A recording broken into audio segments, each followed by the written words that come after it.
Hello दोस्तों, ज्ञान study classes YouTube channel में आपका फिर से स्वागत है। और पिछले वीडियो मैंने बताने के प्रयास किया था कर्नाटक के प्रथम युद्ध। जो कर्नाटक के प्रथम युद्ध से जो है डुप्ले की जो है राजनीतिक जो है पिपासा या उसकी इच्छाएं जाग उठी थी और उसने फ्रांसीसी जो राजनीतिक प्रभाव जो है और उसका धीरे धीरे बढ़ ही रहा था, क्योंकि फ्रांसीसी राजनीतिक प्रभाव को प्रसार से के उद्देश्य से जो है भारतीय राजवंशों में भी कुछ जो है परस्पर झगड़ों में या युद्धों में भाग लेने के लिए कदम उठाया।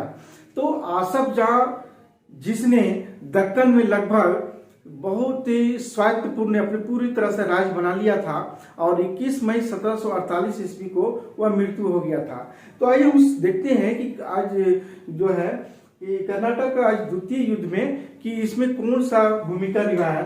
सबसे पहले देखते हैं कि द्वितीय कर्नाटक युद्ध 1749 से लेकर 1754 ईस्वी तक ये चला द्वितीय कर्नाटक युद्ध, और यहाँ पर हमारा अंबुर का युद्ध हुआ था। और वही किस लिए या उद्देश्य मतलब ये द्वितीय कर्नाटक युद्ध का जो मुख्य कारण क्या था कि हैदराबाद और कर्नाटक का उत्तराधिकार को लेकर हुआ था, जो अंतिम रूप से जो है पांडिचेरी की संधि 1755 होती है। यही मेन मुद्दा है और इसीलिए जो है द्वितीय कर्नाटक युद्ध प्रारंभ हुई थी। तो आइए हम देखते हैं कि इसके बारे में थोड़ा समझेंगे, क्योंकि इसके बारे में अगर ये हम खाका अगर हम समझ लेंगे तो द्वितीय कर्नाटक युद्ध की जो है पूरी हमें जानकारी मिल जाएगी। और ये परीक्षाओं में भी कई बार पूछे जाते हैं यहाँ से भी, तो इसको ध्यान रखेंगे। और जो है आप वीडियो के अंत तक आप जरूर बने रहें, और आपको अगर वीडियो कैसे लगी आप उसका कमेंट में जरूर लिखिए और लाइक जरूर करें। तो सबसे पहले आज हम स्टार्ट करते हैं कि द्वितीय कर्नाटक युद्ध। द्वितीय कर्नाटक युद्ध में हम देखते हैं हैदराबाद का निजाम आसफ जहां थे। याद रखेंगे कि हैदराबाद का निजाम जो है आसफ जहां थे, और कर्नाटक के जो नवाब है वह कौन थे? कर्नाटक के नवाब दोस्त अली। यानी आसफ जहां की मृत्यु होने के बाद और कर्नाटक के जो नवाब दोस्त अली की मृत्यु के बाद यह जो है झमेला या झगड़ा प्रारंभ हो गई। अब कैसे प्रारंभ हो गई अब हम देखते हैं कि सबसे पहले जो है हम यहाँ देखते हैं कि जैसे ही आसफ जहां की मृत्यु हो जाती है तो उनका जो पुत्र है नासिर जंग, ये नासिर जंग उनका पुत्र है, और उनका पौत्र यानी इनका जो है मुजफ्फर जंग पौत्र है। इनका क्या है? पोता है, पौत्र है। और छोटा पुत्र जो है उसका क्या है? सलावत जंग। तो ये दोनों के बीच में ही जो है उत्तराधिकार के लिए लड़ाई लड़ती है। और इसी में देखते हैं एक तरफ अंग्रेजों और एक तरफ फ्रांसीसियों का जो विभाजित गुटों में बटी हुई रहती है। इसी तरह देखते हैं कर्नाटक के नवाब दोस्त अली की जब मृत्यु हो जाती है तो उनका जो पुत्र है नवाब अनवरुद्दीन और उनका जो दामाद है चंदा साहिब, ये दोनों के बीच में फिर उत्तराधिकार के लिए लड़ाई होती है। अंतिम रूप से अंबुर का युद्ध होती है।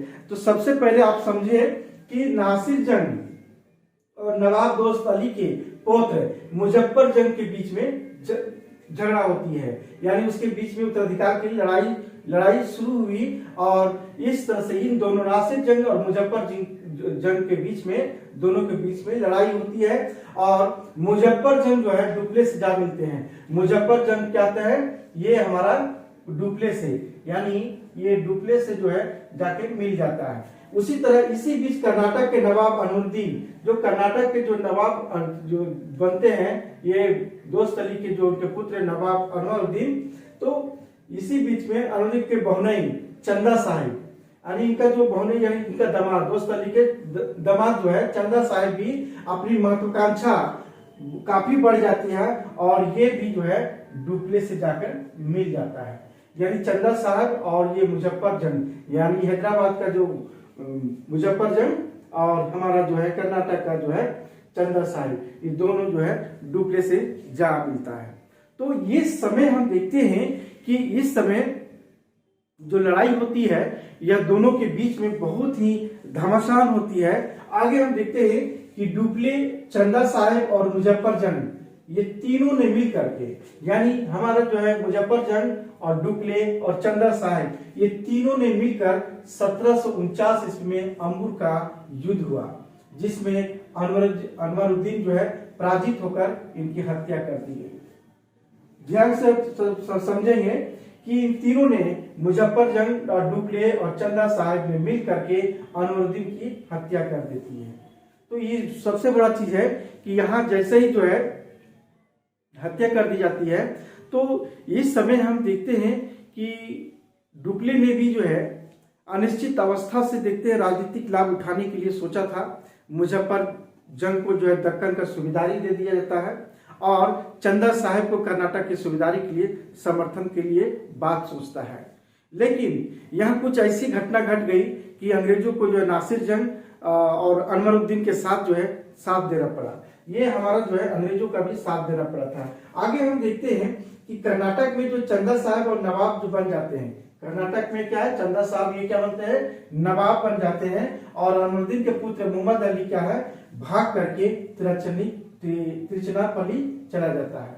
और जहां जो है अंग्रेजों ने उनकी सहायता के लिए तिरुचिरापल्ली में घेरा डालता है, यानी अंग्रेजों ने जो है यानी मोहम्मद अली की सहायता के लिए वो तिरुचिरापल्ली भी जाकर वो घेरा डालता है। ये सबसे बड़ी चीज है कि इसमें क्या देखते हैं कि दिसंबर 1750 में नासिर जंग भी मारा गया। इस जो घेरा में जो लड़ाई चला वह है नासिर जंग, यानी ये भी जो है मारा गया। अनवरुद्दीन तो मारा गया और निजाम भी मारा गया। मुजफ्फर जंग हैदराबाद का निजाम बनता है, यानी ये पौत्र जो है ये नवाब हमारा हैदराबाद का बनता है। इसके बदले में हम देखते हैं कि मुजफ्फर जंग दक्कन का सूबेदार बन गया और अपने हितकारियों को जितने भी थे सभी को उपहार बढ़िया बढ़िया दिए। और यहाँ तक कि जो है डुप्ले को भी कृष्णा नदी के दक्षिण का जो भाग था जहाँ मुगल प्रदेश था, वह मुगल प्रदेश का जो है डुप्ले को गवर्नर नियुक्त कर दिया। और उसके उत्तरी सरकारों में देखते हैं और भी कुछ जिलों में देखते हैं, कुछ जिले भी ऐसे भी थे जो कुछ जिले जो है फ्रांसीसियों को भी दे दिए। इसके अलावा हम देखते हैं कि मुजफ्फर जंग की जो प्रार्थना पर एक फ्रांसीसी सेना टुकड़ी भी जो है बुस्सी की अध्यक्षता में हैदराबाद में तैनात कर दी। तो देखिए ध्यान से कि इस तरह से डुप्ले को कृष्णा नदी के दक्षिण के मुगल प्रदेश का गवर्नर बना दिया। चंदा साहब के साथ ही डुप्ले को तिरुचिरापल्ली में घेरा डालना पड़ा। अभी हमारा जो है इस समय अंग्रेज जो गवर्नर जो है सैंडर्स आते हैं और उनका जो सेनापति है रॉबर्ट क्लाइव, और हमारा फ्रांसीसी गवर्नर कौन थे, वह डुप्ले था। तो क्लाइव जो है अब क्या था है, कर्नाटक की राजधानी कहाँ है, अर्काट है, और अर्काट पर जो है क्लाइव घेरा डालने के लिए प्रयास किया और काफी प्रयास करने के बाद जो है वह जो है विजयी रहा। तो इस तरह से क्या हुआ, जैसे अंग्रेजी सेना यानी क्लाइव जैसे विजय होता है तो चंदा साहब को सूचना मिल जाती है। क्या मिल जाती है, सूचना मिल जाती है। और इस समय जो है चंदा साहब तिरुचिरापल्ली और अर्काट में सेना को दो भागों में बांटकर अर्काट पर भी घेरा डालता है, यानी चंदा साहिब जो है अर्काट पर भी घेरा डालता है। तो डुप्ले ने निजाम के दरबार में बुस्सी को अपनी सेना के साथ नियुक्त कर दिया। यानी इस समय जो है ये इस समय सबसे बड़ी चीज है कि इस समय जो है इनको भी जो है बुस्सी की फ्रांसीसी सेना की एक टुकड़ी जो है बुस्सी की अध्यक्षता में हैदराबाद में भी तैनात कर दिया गया था। और इस तरह से 1751 में चंदा साहब जो है कर्नाटक के जो है नवाब बने थे। तो डुप्ले ने निजाम के दरबार में बुस्सी को अपनी सेना के साथ नियुक्त कर दिया और बुस्सी को सेना की खर्च के लिए उत्तरी सरकार का क्षेत्र यानी जिन जिलों के क्षेत्र जो है निजाम से ले लिया, यानी वो भी जो है निजाम से सारा चीज ले लिया। तो डुप्ले ने जो है फिर से भेजी चंदा साहब के सहयोग के लिए, यानी डुप्ले जो फ्रांसीसी गवर्नर है वो जो है चंदा साहब के सहयोग के लिए भेजा, लेकिन अर्काट में चंदा साहब हार गए। यहाँ पर सबसे बड़ा जो है घुमाव आ गया कि चंदा साहब जो है अर्काट में भी हार गए। लेकिन इसमें सबसे बड़ी चीज है कि कहा जाता है कि इसमें जो है कि इस समय जो युद्ध हो रही थी, जो घेरा डाला हुआ था, फ्रांसीसी घेरा जो है काफी प्रयास किया था कर्नाटक की राजधानी अर्काट पर, लेकिन यहाँ पर जो है बहुत ही धोखे से जो है चंदा साहब को जो है पकड़ करके हत्या कर दी गई। कर्नाटक का नया नवाब फिर बनता है मोहम्मद अली बनता है, उनका पुत्र मोहम्मद अली बनता है। और इससे क्या होता है कि इस समय जो है जून 1752 में घेरा डालने वाली जो फ्रांसीसी सेना ने अंग्रेजों के सामने हथियार डाल दिया अंतिम रूप से। चंदा साहब को भी धोखे से जिस तरह से तंजौर के राजा ने मार दिया था, उसी तरह देखते हैं कि यहाँ पर पूरी तरह से फ्रांसीसी सेना की जो है हार हो जाती है। त्रिचनापल्ली में जो फ्रांसीसी हार से जो है डुप्ले का जो भाग्य जो का पूरी तरह से सर्वनाश हो जाती है। फ्रांसीसी कंपनी के जितने भी डायरेक्टरों ने जो है इस युद्ध की बहुत हानि हुई थी, तो हानि के लिए जिम्मेवार जो है डुप्ले को माना और डुप्ले को जो है वापस बुला लिया। देखिए यहाँ पर देखते हैं कि फ्रांस की सूचना जैसे मिली तो डुप्ले की महत्वाकांक्षा पर अंकुश लगा और 1754 ईस्वी में उसे वापस बुला लिया गया। बस थोड़ा सा ध्यान यही रखना है कि ये युद्ध जो है बहुत ही महत्वपूर्ण था। तो इसके बाद जो है फ्रांसीसियों का जो गवर्नर बन के आया गोडेयू जो है फ्रांसीसियों का नया गवर्नर बनाकर भेजा गया, जो शांति बनाए रखने की बात कही। ये शांति व्यवस्था बनाए रखने के लिए जो है वहां सभी दबाव डाला गया। तो इस समय हम देखते हैं अंग्रेज और फ्रांसीसियों के बीच में 1755 ईस्वी में इस पांडिचेरी की जो है संधि होती है और संधि के तहत क्या होते हैं या तहत जो है इसका परिणाम स्वरूप क्या होती है कि दोनों ने जो है विजित प्रदेश वापस कर दिए और साथ ही भारतीय राजाओं और नवाबों के साथ कोई हस्तक्षेप या आंतरिक मामलों में आप हस्तक्षेप नहीं करेंगे, न दखल देंगे, ऐसा वादा दोनों के द्वारा किया गया।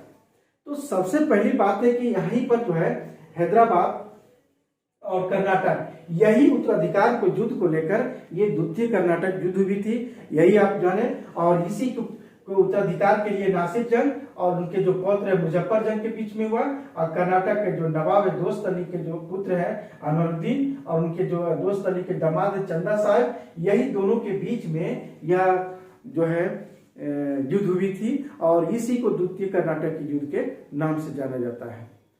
तो आप थोड़ा सिलसिलेवार तरीके से आप थोड़ा सा देख लेंगे, इसको नोट कर लेंगे और अच्छी तरह से जो है नोट्स भी बन जाएंगे। आपको सारी जो है इनकी जितने भी परीक्षाओं में पूछे जाते हैं यहीं से आपके क्वेश्चन के आंसर आपको मिल जाएंगे। तो आज का क्लास यही समाप्त करते हैं।